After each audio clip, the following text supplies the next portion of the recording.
Bonjour à toutes et à tous et je suis ravie de vous retrouver ici pour ce point presse qui est délocalisé à l'hôpital national d'instruction des armées Percy. Je remercie vivement le médecin-chef des services hors classe Jean-Jacques Lataillade de nous faire l'honneur d'ouvrir exceptionnellement les portes du centre de transfusion sanguine des armées et de nous accueillir ici. Merci beaucoup, Général. Au programme de ce point presse, nous commencerons avec un point sur les actualités du ministère, puis nous passerons donc ensuite au focus thématique qui est consacré cette semaine sur l'innovation dans la santé et l'enjeu de la transfusion sanguine en opération. Le médecin-chef donc des services hors classe Jean-Jacques Lataillade présentera le rôle crucial du centre de transfusion sanguine des armées dans la gestion des produits sanguins pour les forces armées françaises qui sont engagées en opération. Et il reviendra sur les innovations majeures qui contribuent à sauver les vies des militaires sur le terrain. Ensuite, le colonel Guillaume Vernet, porte-parole de l'état-major des armées, fera le point sur les opérations militaires françaises. Enfin, une visite guidée du parcours La Poche de Sang vous est proposée à l'issue du point presse et illustrera les propos du général. Avant de présenter les actualités du ministère, je voulais rendre hommage au sergent Maxence Roger, décédé accidentellement ce lundi, alors qu'il était engagé en Guyane dans le cadre de l'opération Harpie. J'adresse mes sincères condoléances à sa famille, à ses proches, et je m'associe à la peine de ses camarades et frères d'armes. Je vous propose de commencer les actualités avec une brève rétrospective. Ce mardi, la Direction générale des relations internationales et de la stratégie, la DGRIS, a célébré son 10e anniversaire en organisant un colloque à l'école militaire. Cet événement était l'occasion de rappeler le rôle central que joue la DGRIS depuis sa création en 2015, pilote l'action internationale du ministère des Armées. Elle conduit également les travaux de prospective stratégique. Le ministre des Armées, à cette occasion, a réaffirmé la contribution essentielle de la DGRIS pour construire, porter et diffuser la politique de défense de la France. Le chef d'état-major des Armées a salué l'action majeure de la DGRIS pour les armées. Le ministre des Armées accompagnera la semaine prochaine le président de la République à l'occasion de son déplacement en Asie du Sud-Est, avec la tenue du plus important forum sur les questions politico-militaires de l'Indo-Pacifique, le Shangri-La Dialogue. C'est d'ailleurs dans cette perspective que la DGRIS, lors du point presse de la semaine prochaine, présentera les enjeux de sécurité en Indo-Pacifique et le rôle du ministère des Armées dans cette région. Je continue avec un autre anniversaire, le centenaire de la base aéronautique navale d'Hyères. Le 1er juin, la base aéronautique navale d'Hyères célébrera son 100e anniversaire avec un meeting aérien exceptionnel ouvert à tous.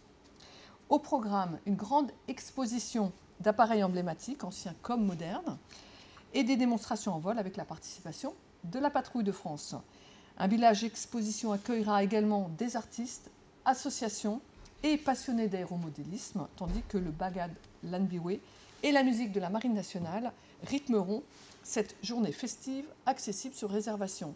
Un site internet a été dédié à l'occasion. Si vous souhaitez vous inscrire, n'hésitez pas à vous y rendre. Autre actualité du côté de l'armée de l'air et de l'espace. La 3e escadre de chasse, stationnée sur la base aérienne 133 de Nancy-Auchy, participe du 21 mai au 24 juin à une campagne de tir sur la base aérienne 120 de Cazaux.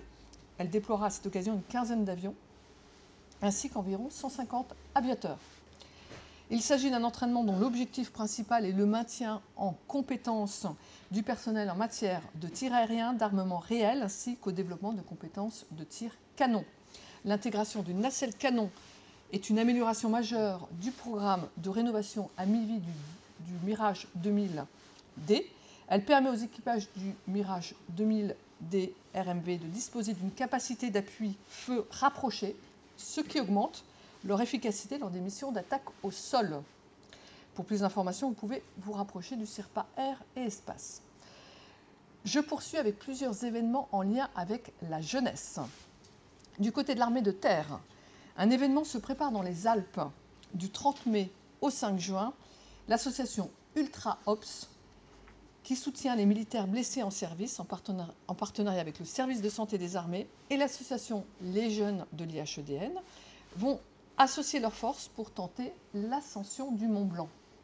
Préalablement formés par les troupes de montagne, plusieurs jeunes de l'association Les Jeunes IHEDN seront en binôme avec des militaires blessés de l'association Ultra-Ops pour rallier cette ascension. L'objectif de ce projet intitulé « Les sommets de la résilience » est double. Il s'agit de renforcer la cohésion entre les générations et de soutenir la cause militaire blessée. L'ascension est prévue les 3 et 5 juin en fonction bien évidemment des conditions météorologiques. Les entraînements avant le début de l'ascension sont ouverts à la presse. Si cela vous intéresse, n'hésitez pas à vous rapprocher du Serpataire. Du côté de l'armée de l'air et de l'espace, la 4e édition du Challenge national des escadrilles Air Jeunesse se tiendra à Grenoble du 29 mai au 1er juin. Près de 200 équipiers participeront à ce challenge organisé au sein de l'école des pupilles de l'air et de l'espace. Ce challenge annuel réunit les escadrilles venues de toute la France autour d'épreuves sportives, techniques et culturelles. Parcours du combattant, quiz aéronautique, biathlon, ateliers de secourisme ou encore pilotage de drones. Lancé en 2019 par l'armée de l'air et de l'espace, le dispositif Escadrille Air Jeunesse s'adresse aux jeunes de 12 à 25 ans. Il propose tout au long de l'année des activités variées, visites de sites, activités sportives et de cohésion, participation à des événements et conférences, et vol d'initiation et découverte des missions et traditions de l'armée de l'air et de l'espace. Une journée ouverte à la presse est proposée le vendredi 30 mai. Pour plus d'informations, vous pouvez contacter le CIRPA, Air et Espace. Dans le prolongement de cette dynamique jeunesse, l'édition 2025 du Tour aérien Rêve de gosse se tiendra du 31 mai au 8 juin. Ce rendez-vous emblématique fera étape dans une dizaine de villes, parmi lesquelles les bases aériennes 120 de Cazaux et 105 d'Évreux. L'association Rêve de gosse œuvre pour l'insertion des jeunes et des enfants en situation de handicap et d'exclusion sociale. Tout au long de l'année, des rencontres sont organisées dans toute la France et le grand tour aérien constitue un temps fort et symbolique du projet. L'armée de l'air et de l'espace est partenaire de l'opération depuis 2001. Elle contribue chaque année à ce bel événement en mettant à disposition des moyens humains et matériels, notamment pour le transport de fret, et propose des baptêmes de l'air. Cette année, plus de 1600 enfants participeront à ce moment solidaire de partage et de découverte, une expérience qui sera inoubliable pour eux. Je poursuis avec la célébration aujourd'hui de la Journée internationale de la biodiversité. Le ministère des Armées agit concrètement toute l'année sur tout le territoire pour protéger le vivant à travers de nombreuses initiatives. Le ministère a par ailleurs adopté en 2021 une stratégie ministérielle biodiversité à horizon 2030 avec 4 objectifs principaux. Améliorer la connaissance du patrimoine naturel, gérer durablement les milieux, coopérer avec les acteurs du territoire et agir concrètement sur le terrain. Sachez que 80% des territoires militaires sont intégrés dans des zones de biodiversité remarquables, soit 100 000 hectares. Je termine avec une actualité culturelle. Le Musée national de la marine vous propose de venir découvrir sur le site de Port-Louis, dans le Morbihan, une exposition qui débutera demain, vendredi 23 mai.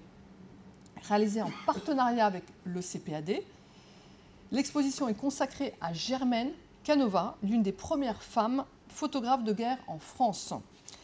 Installée à Londres, elle réalisait les portraits de célébrités d'avant-guerre et elle s'engage en novembre 1944 comme photographe de guerre pour suivre la progression de l'armée française pendant la libération du territoire français et la campagne d'Allemagne. Une première partie de l'exposition est consacrée aux portraits de célébrités telles que Jean Cocteau, Audrey Hepburn ou Arletty. Mais l'essentiel de l'exposition est ensuite consacré à son travail au sein du service cinématographique de l'armée. Cette exposition s'inscrit dans le cadre du 80e anniversaire de la découverte du charnier de Port-Louis et de la libération de Lorient. Pour plus d'informations, n'hésitez pas à vous rapprocher du SGA. J'en ai terminé avec les actualités. Si vous n'avez pas de questions, je vous propose de passer directement au focus thématique. Nous avons consacré de nombreux points presse ces dernières semaines au sujet de l'innovation, qu'elle soit technologique ou opérationnelle. Mais l'innovation au sein du ministère des Armées s'étend également dans le domaine médical. Le focus de ce point presse vous permettra de découvrir une avancée majeure dans la prise en charge des blessés, la transfusion sanguine en opération militaire et plus particulièrement le développement du sang lyophilisé, du plasma lyophilisé, on dit précisément. Alors pourquoi cette innovation est essentielle? Parce que sur le terrain, la transfusion constitue un enjeu à la fois vital et stratégique. L'hémorragie est en effet la principale cause de mortalité chez les blessés au combat. La capacité à disposer rapidement de produits sanguins compatibles et sûrs est indispensable pour maximiser les chances de survie, stabiliser rapidement les blessés graves et favoriser leur récupération dans des délais critiques. Au cœur de cette innovation se trouve le Centre de transfusion sanguine des armées, qui célèbre cette année ses 80 ans. Centre de référence en transfusion et immunohématologie, il est le seul en France à fabriquer du plasma lyophilisé. Dans le cadre des opérations militaires, les défis liés à la transfusion sont nombreux et complexes. Les soldats peuvent être confrontés à des blessures graves nécessitant une intervention rapide pour stabiliser leur état. À cela s'ajoutent des contraintes logistiques importantes. Je pense à l'acheminement des produits sanguins sur le théâtre des opérations, qui doit tenir compte également de la chaîne de froid indispensable. Et les équipes médicales doivent également être formées pour effectuer des transfusions dans des conditions souvent très précaires, loin des infrastructures hospitalières. Dans ce contexte opérationnel particulièrement exigeant, l'innovation joue donc un rôle clé. La recherche et le développement de solutions adaptées au milieu militaire permettent d'améliorer l'efficacité des soins et la résilience des forces, même dans des environnements les plus hostiles. Le plasma lyophilisé incarne cette capacité d'adaptation. Mais je n'en dis pas plus et laisse le médecin-chef des services hors classe, La Taillade, vous exposer plus en détail cette innovation majeure. Je vous remercie, Madame la déléguée, de me donner la parole. En général, Mesdames et Messieurs, je suis le médecin-chef des services Jean-Jacques La Taillade, directeur du Centre de transfusion sanguine des armées. Avant de vous présenter les missions du Centre de transfusion sanguine des armées et ses récentes innovations, je voudrais faire un bref rappel historique sur ce qu'est, d'où est né le Centre de transfusion sanguine des armées. Puisque nous fêtons cette année, comme cela a été souligné, nos 80 ans. Donc en effet, le CTSA est né à la fin de la Seconde Guerre mondiale, lors des campagnes d'Afrique du Nord, avec la création des organismes de réanimation et de transfusion à Tunis et à Alger, qui étaient à l'époque dirigés par le médecin commandant Jean Julliard, qui a donné son nom aujourd'hui au CTSA, et le médecin commandant Stora. De là est né le concept de réanimation de transfusion et le métier de médecin transfuseur. À la fin de la guerre, de retour en France, ils ont créé dans l'actuel hôpital Saint-Antoine à Paris une structure mixte de transfusion civilo-militaire. Puis à la fin de novembre 1945, cette structure s'est divisée en deux établissements. Un établissement civil, qui est devenu le Centre national de transfusion sanguine, et un établissement militaire, qui s'appelait à l'époque le Service central de transfusion et de réanimation de l'armée, et qui a pris le nom de CTSA à Jean Julliard en 1972. Voilà pour ces quelques notes historiques. Les missions principales du CTSA sont le soutien transfusionnel de nos forces sur le territoire national, donc c'est le soutien de nos hôpitaux militaires, et en opération, c'est le soutien donc, de nos forces en opération extérieure. Pour cela, nous collectons exclusivement du sang dans les établissements militaires. Nous préparons ces produits sanguins dans notre centre de transfusion, selon les mêmes règles de sécurité que cela est fait par notre homologue civil qu'est l'Établissement français du sang. Nous les qualifions sur le plan de la sécurité biologique et nous les stockons pour les distribuer aux patients dans nos hôpitaux et pour soutenir nos opérations extérieures.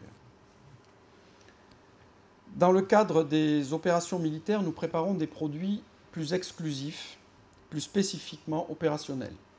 Donc cela a déjà été souligné par Madame la déléguée. Le plasma lyophilisé en est une.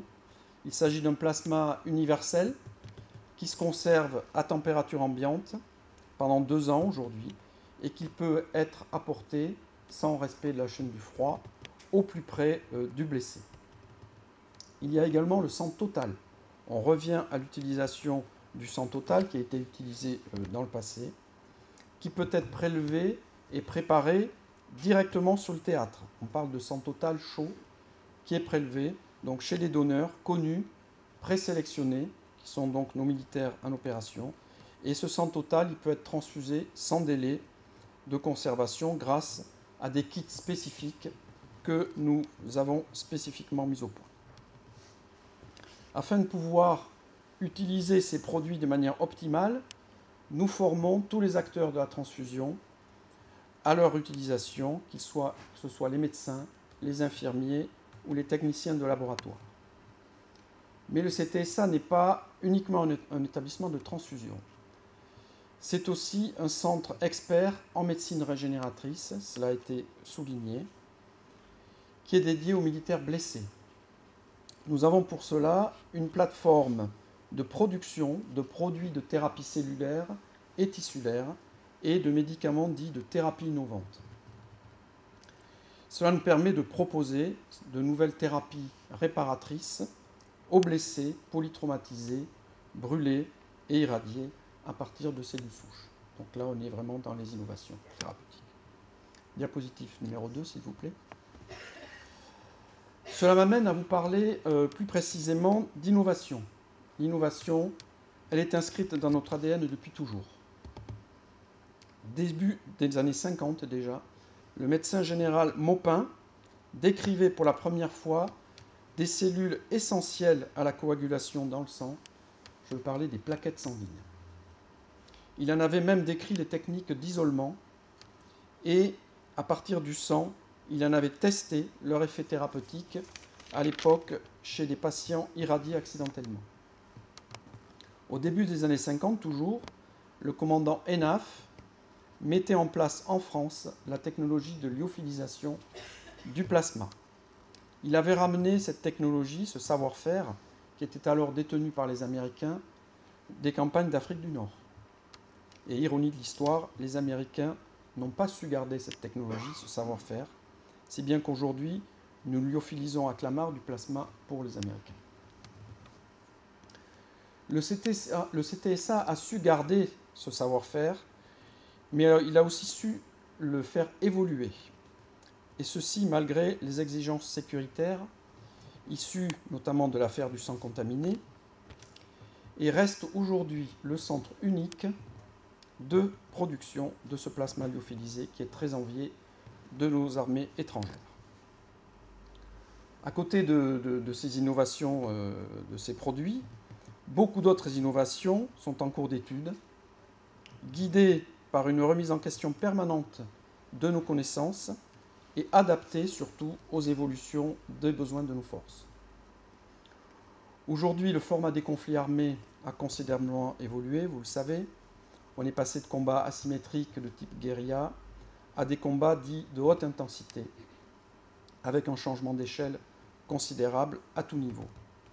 Ce changement, nous en avons pris conscience dès le début du conflit russo-ukrainien et il nous a amené à réfléchir sur de nouvelles approches transfusionnelles, une nouvelle doctrine et aussi de nouveaux produits transfusionnels. Même si notre participation à un conflit de ce type reste incertain, nous nous préparons activement à monter en puissance nos capacités de production, à adapter notre activité pour proposer de nouveaux produits. Par exemple, nous travaillons sur une nouvelle technique de lyophilisation du plasma, plus agile, plus rapide à mettre en œuvre. Nous travaillons également sur l'augmentation de la durée de péremption de ce plasma lyophilisé, qui est aujourd'hui à 2 ans. Donc nous souhaitons le passer à 3 ans. Nous nous intéressons aussi à la production de plaquettes. Je vous ai dit que les plaquettes étaient essentielles à la coagulation. Et nous travaillons aujourd'hui sur la possibilité d'obtenir des plaquettes à partir de cultures de cellules souches, ce qui nous permettrait d'augmenter de manière importante le volume de production et de proposer à l'extrême avant, ce qui n'est pas le cas aujourd'hui, des plaquettes qui pourraient être conservées soit à 4 degrés, soit même lyophilisées. Enfin, je citerai pour terminer une innovation qui s'adresse aux grands brûlés, qui est issue d'une collaboration qui a une dizaine d'années avec L'Oréal. Il s'agit de produire un épiderme de culture pour greffer au très grand brûlé de plus de 80% de la surface corporelle.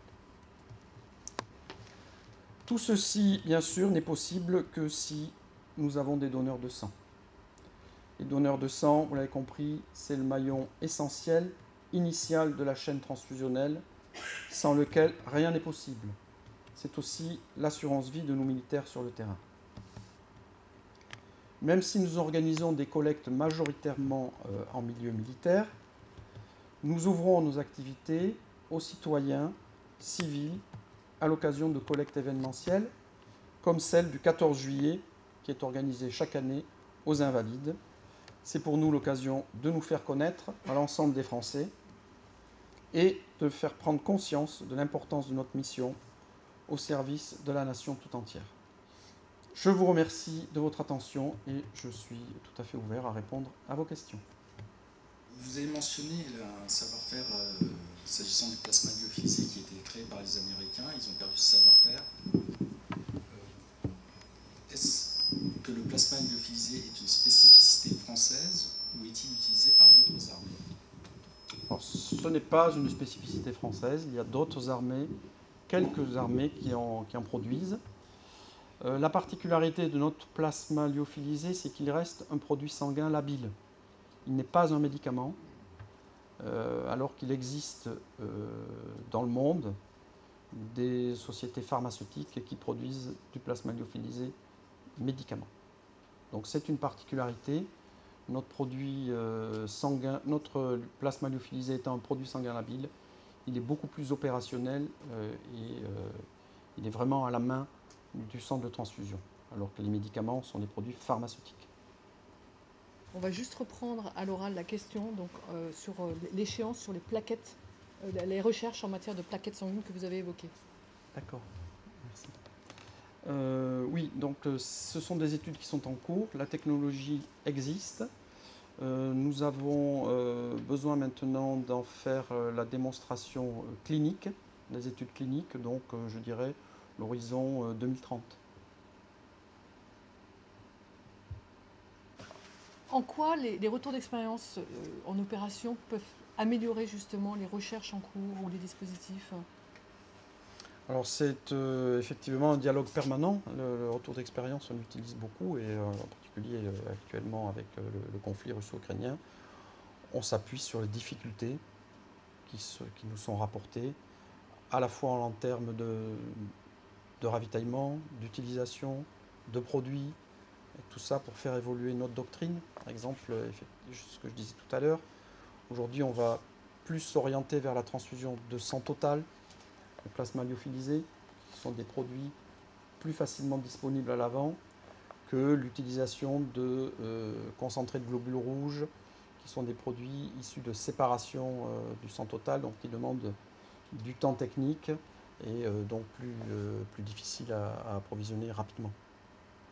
Je suis Apolline Le Romancier, Libération.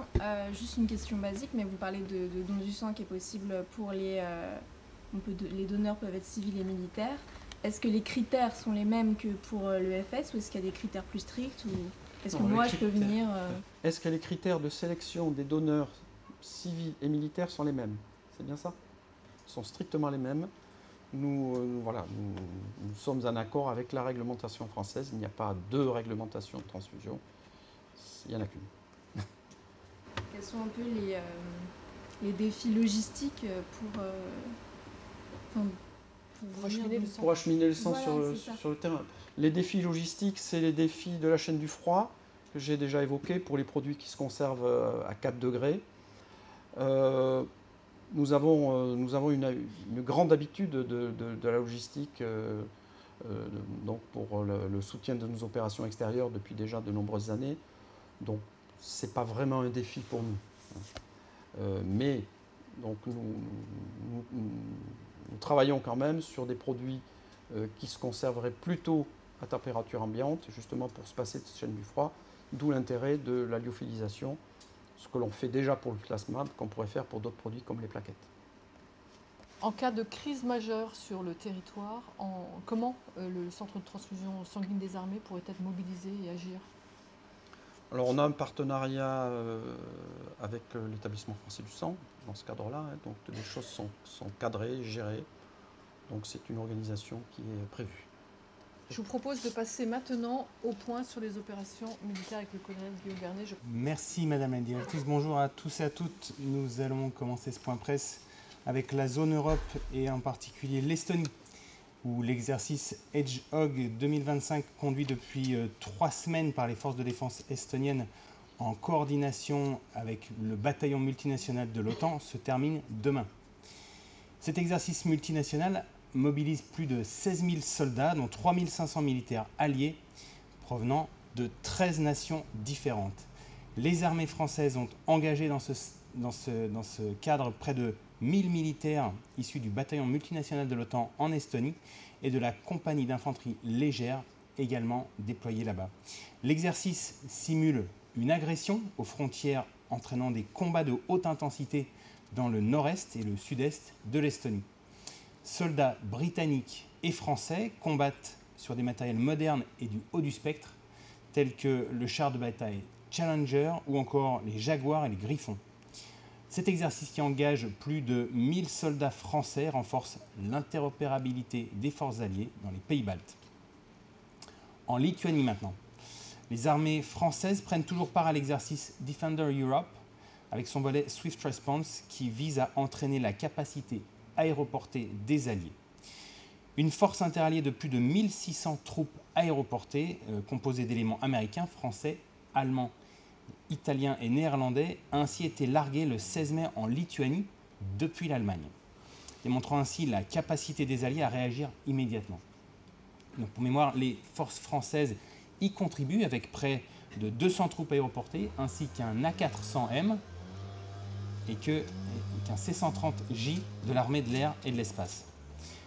Le sous-groupement tactique interarmes, le SGTIA, a été engagé sur toutes les phases de l'exercice, notamment inséré auprès du 173e Airborne Brigade américain en s'appuyant sur les hélicoptères allemands NH-90 et CH-53. Defender Europe illustre la capacité des alliés à faire face à tout type de menaces en mobilisant des forces dotées d'un haut niveau de préparation opérationnelle. On passe à la Roumanie, où le bataillon multinational de l'OTAN sous commandement français poursuit l'exercice d'Asian Spring 25 sur les camps de Cinku et Cartisoara. Cette semaine, les soldats français ont réalisé, aux côtés de leurs homologues roumains et bulgares, différentes séquences de combats offensives et défensives, en travaillant particulièrement l'appui drone au profit des unités d'infanterie et de cavalerie blindées.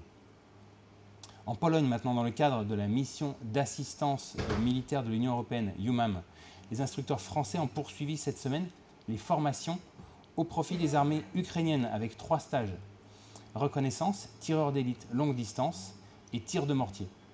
Ces formations, adaptées aux besoins et effectuées à la demande des forces armées ukrainiennes, démontrent le soutien résolu de la France à l'Ukraine. On passe à l'Atlantique Nord maintenant, où les bâtiments de la Marine nationale déployés dans la zone contribuent à la surveillance des approches maritimes de l'OTAN.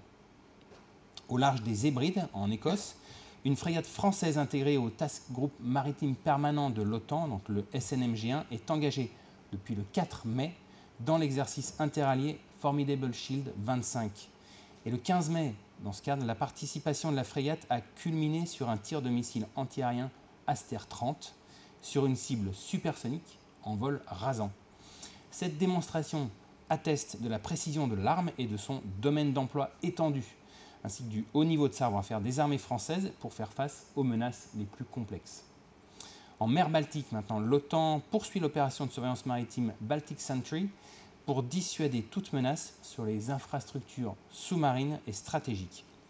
Dans ce cadre, la France y engage une frégate, le chasseur de mines tripartite Andromède, ainsi qu'un avion de patrouille maritime Atlantique 2. En Méditerranée, le patrouilleur de haute mer commandant Blaison contribue toujours à l'opération EUNAVFOR Med Irini. Le 14 mai, après une escale à la Sud, en Grèce, le commandant Blaison a repris ses patrouilles dans sa zone d'opération Irini. Je vous rappelle, lancée le 31 mars 2020 par l'Union européenne, cette opération vise à faire respecter l'embargo des Nations Unies sur les armes à destination de la Libye, avec des moyens aériens, spatiaux et maritimes. On passe maintenant à la zone proche et Moyen-Orient. Au Liban, les militaires français de la Force Commander Reserve, la FCR de la FINUL, continuent leurs opérations. Du 12 au 14 mai, la FCR a conduit l'opération Seyak 3 en collaboration avec les forces armées libanaises, les FAL. Cette opération a mobilisé plus de 220 militaires et une cinquantaine de véhicules déployés au plus proche de la Blue Line. L'objectif était de dépolluer une zone marquée par la présence de munitions non explosées et de trouver des caches d'armes tout en permettant à la FCR de manœuvrer et de contribuer à la stabilisation de la région. Lors de leur patrouille, les casques bleus ont découvert des dizaines de munitions et d'explosifs, incluant des obus de mortier, des mines et des roquettes. Les FAL ont ensuite récupéré l'intégralité du matériel saisi, illustrant ainsi la capacité de la FINUL à assister les FAL dans leur redéploiement au sud Liban. En mer Rouge maintenant, une frégate française est actuellement déployée au sein de l'opération européenne Aspides. Ces déploiements permettent d'assurer la liberté de navigation des navires de commerce de Suez à Ormuz et de lutter contre les trafics illicites dans la région. Dans les airs, les rafales de la base aérienne projetée au Levant ont continué d'assurer la permanence aérienne de la coalition au-dessus de la zone afin de lutter contre les résurgences de Daesh. Tandis qu'à terre, en Irak, les militaires français de la Task Force Lamassu ont repris le 21 mai la formation du 5e bataillon du désert irakien.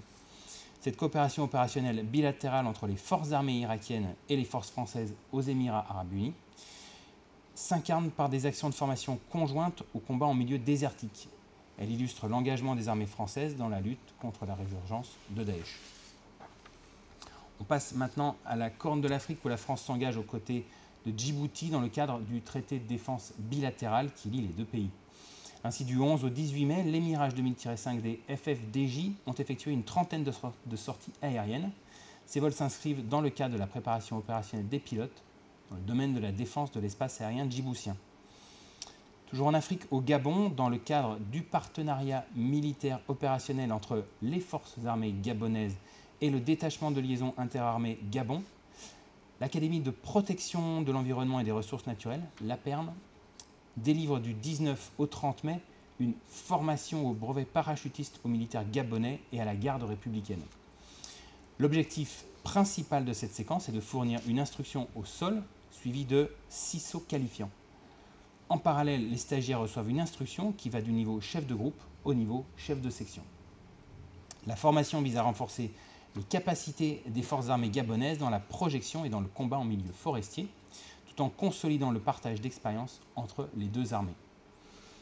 La formation répond aux besoins exprimés par le partenaire dans les domaines spécifiques de la lutte contre l'orpaillage illégal, le braconnage et le pillage des ressources naturelles. Cette séquence illustre la nouvelle dynamique partenariale entre les forces armées gabonaises et le détachement de liaison interarmée centré sur la formation, la protection des ressources et la lutte contre les activités illégales. En République de Côte d'Ivoire, maintenant du 28 avril au 14 mai, les forces armées ivoiriennes et le détachement de liaison interarmée en Côte d'Ivoire, le DLIAI, se sont entraînés conjointement aux opérations aériennes et aéroterrestres. Fruit d'une coopération ambitieuse, l'exercice interallié 3D a permis de renforcer l'interopérabilité entre les deux armées dans les domaines stratégiques de la projection et de la défense du territoire. La première phase de cet exercice interallié a consisté en un saut d'entraînement conjoint avec près de 300 parachutistes ivoiriens du 1er bataillon de commando parachutiste, le 1er BCP, et les militaires français du détachement de liaison. Clôturé par une cérémonie de remise de brevets, cet échange a participé au renforcement de l'interopérabilité franco-ivoirienne dans le domaine des troupes aéroportées.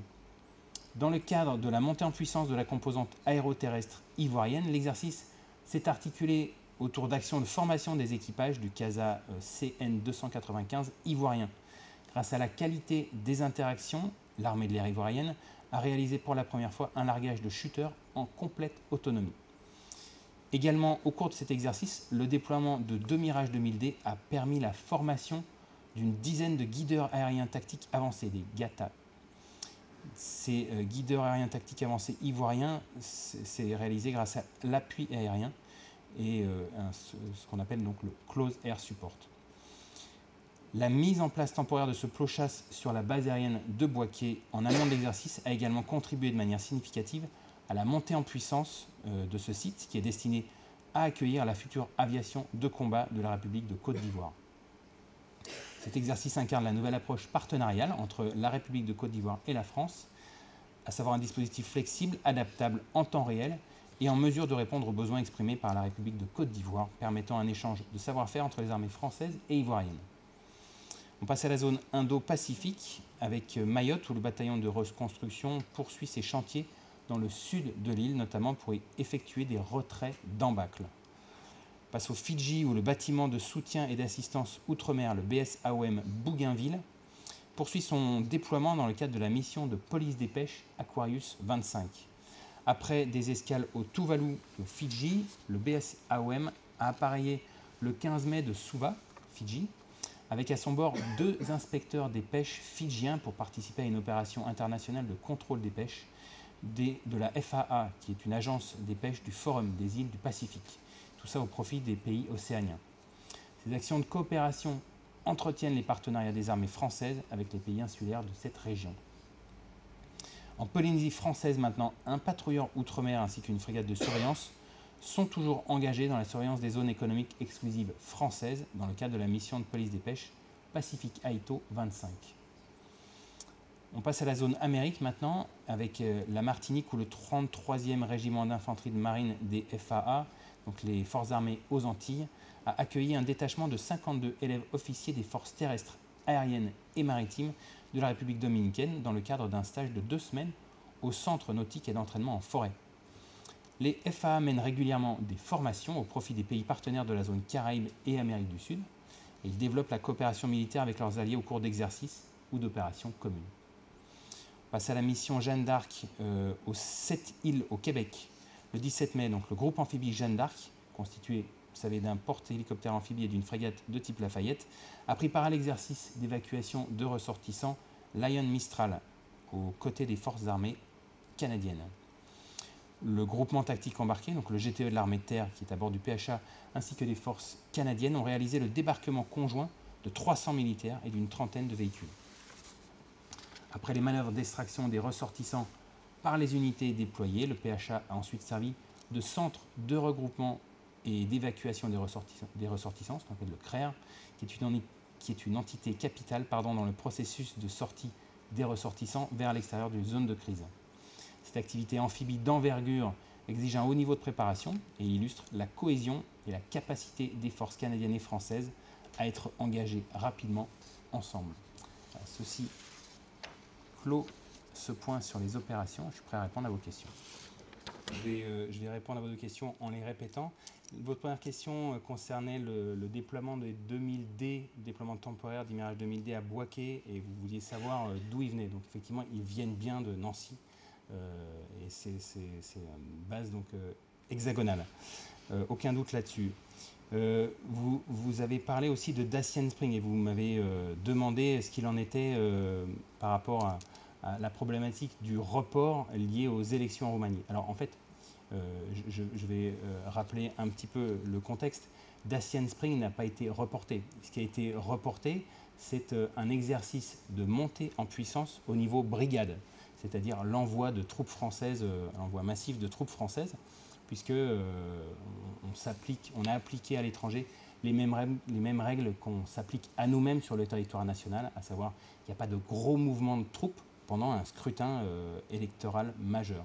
Donc, ce déploiement massif n'a pas eu lieu. En revanche, l'exercice d'Asian Spring, lui, a bien eu lieu. Cet exercice d'Asian Spring, c'est un exercice roumain qui est organisé tous les ans et auquel on participe au titre de notre place dans l'OTAN et notre présence sur place.